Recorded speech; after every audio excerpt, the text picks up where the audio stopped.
আসসালামু আলাইকুম, কি অবস্থা সবার? আলহামদুলিল্লাহ, অনেক দিন পর আমার মনটা ভালো। কারণ এই যে দেখেন কবুতরটা, মাশাল্লাহ খুব সুন্দর আর খুব মায়াবী না? কিন্তু আগে কিন্তু এই কবুতরটা এমন ছিল না। আজ থেকে কয়েকদিন আগে এই কবুতরটার অবস্থা ছিল কিছুটা এমন, মানে টাল রোগে হঠাৎ করে আক্রান্ত হয়ে গেছিল। তো টাল রোগে আক্রান্ত হয়েছে এই অবস্থা। আমি যেহেতু প্রথম প্রথম কবুতর পালি, আমি জানি না কি করা লাগে। তো এক দুইজন অ্যাডভাইস করলো যে ওকে মরিচ খাওয়ানো লাগবে আর রোদ্রে দেওয়া লাগবে। তো আমি কয়েকদিন মরিচ খাওয়াইলাম, কিন্তু তারপরে দেখলাম ও ঠিকমতো আদার খেতে পারতেছে না। তো এই যে রাত্রে বুট ভিজিয়ে রাখতাম, পরের দিন সকালে বুট ফুলতো। পরে এই বুটটা মানে প্রায় 15-20টার মতো করে সকালে দিতাম, 15-20টা, আবার বিকেলে দিতাম 15-20টা, এমন করে দিতাম। আর তারপরে কিন্তু ওদের মরিচ খাওয়াতাম, আর মরিচ খাওয়ানোর পর রোদে রেখে দিতাম।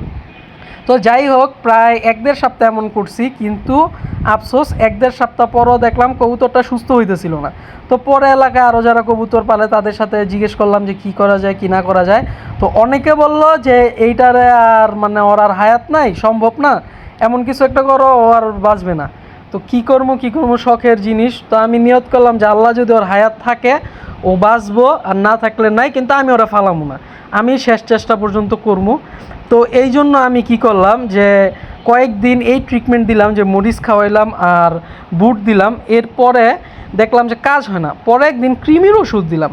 পরের দিন দেখলাম যে আরে ওর তো অনেক কৃমি বের হয়েছে, এই জন্যই হয়তো ওষুধগুলো কাজ করতেছিল না। আর মরিচটা আমি দেওয়া তারপরে বন্ধ করে দিলাম।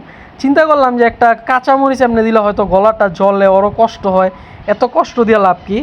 এরপরে বিভিন্ন ভিটামিনের ওষুধ খাওয়ানো শুরু করলাম, যেহেতু টাল রোগটা ভিটামিনের কারণে, ভিটামিনের অভাবের কারণে হয়। তো ভিটামিনের ট্যাবলেট বলতে কবুতরের জন্য AB1 B50 এগুলো ইউজ করলাম। আর পাশাপাশি ক্যালট্রেট নামের একটা ট্যাবলেট আছে, ওই ট্যাবলেটটা প্রত্যেক দিন দেওয়া শুরু করলাম। আর আলহামদুলিল্লাহ 1 সপ্তাহ এমন করার পরেই কিন্তু এই যে দেখেন রেজাল্ট, মাশাল্লাহ আমার কবুতর এখন কত সুস্থ। তো টাল রোগের হয়তো অনেক চিকিৎসা নাই, আবার আমি ঘরোয়াভাবে হয়তো আল্লাহর হায়াত দিছে, এই জন্যইও আছে। ধন্যবাদ।